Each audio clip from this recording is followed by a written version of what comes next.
اعوذ باللہ من الشیطان الرجیم بسم اللہ الرحمن الرحیم۔ حدیث نبوی صلی اللہ علیہ وآلہ وسلم۔ پہلی حدیث، لوگ کہتے تھے کہ جب قضائے حاجت کے لیے بیٹھو تو نہ قبلے کی طرف منہ کرو نہ بیت المقدس کی طرف۔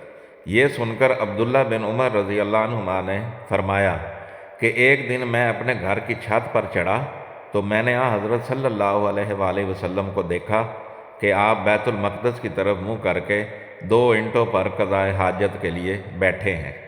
پھر عبداللہ بن عمر رضی اللہ عنہما نے واسطہ سے کہا کہ شاید تم ان لوگوں میں سے ہو جو اپنے چوتڑوں کے بل نماز پڑھتے ہو۔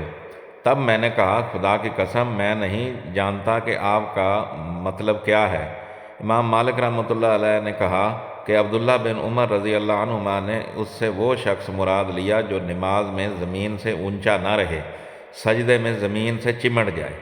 یہ حدیث صحیح بخاری سے لی گئی ہے اور اس کا نمبر ہے 145 145۔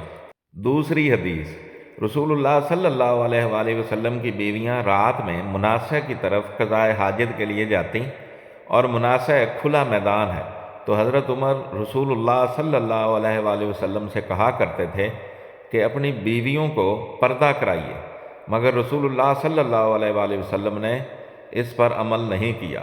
ایک روز رات کو عشاء کے وقت حضرت سودہ بنت زمع رسول اللہ صلی اللہ علیہ وآلہ وسلم کی اہلیہ جو دراز قد عورت تھیں باہر گئیں۔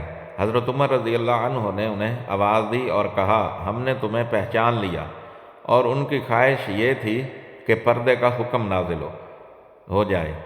چنانچہ اس کے بعد اللہ نے پردے کا حکم نازل فرما دیا۔ یہ حدیث بھی صحیح بخاری سے لی گئی ہے اور اس کا نمبر ہے 146 146۔ تیسری حدیث، آپ نے اپنی بیویوں سے فرمایا کہ تمہیں قضائے حاجت کے لیے باہر نکلنے کی اجازت ہے۔ حشام کہتے ہیں کہ حاجت سے مراد پاخانے کے لیے باہر جانا ہے۔ یہ حدیث بھی صحیح بخاری سے لی گئی ہے اور اس کا نمبر ہے 147 147۔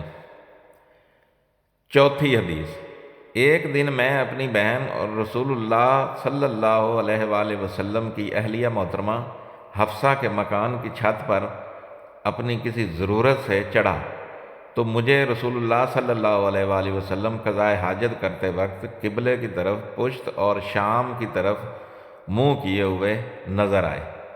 یہ حدیث بھی صحیح بخاری سے لی گئی ہے اور اس کا نمبر ہے 148 148۔ پانچویں حدیث، ایک دن میں اپنے گھر کی چھت پر چڑھا تو مجھے رسول اللہ صلی اللہ علیہ وآلہ وسلم 2 اینٹوں پر قضائے حاجت کے وقت بیت المقدس کی طرف منہ کیے ہوئے نظر آئے۔ یہ حدیث بھی صحیح بخاری سے لی گئی ہے اور اس کا نمبر ہے 149 149۔ چھٹی حدیث، جب رسول اللہ صلی اللہ علیہ وآلہ وسلم رفع حاجت کے لیے نکلتے تو میں اور ایک لڑکا اپنے ساتھ پانی کا برتن لے آتے تھے۔ مطلب یہ ہے کہ اس پانی سے رسول اللہ صلی اللہ علیہ وآلہ وسلم طہارت کیا کرتے تھے۔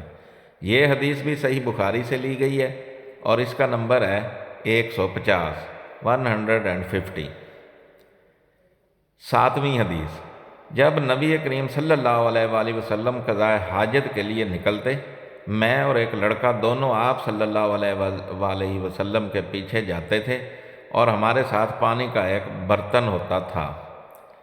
یہ حدیث بھی صحیح بخاری سے لی گئی ہے اور اس کا نمبر ہے 151 151۔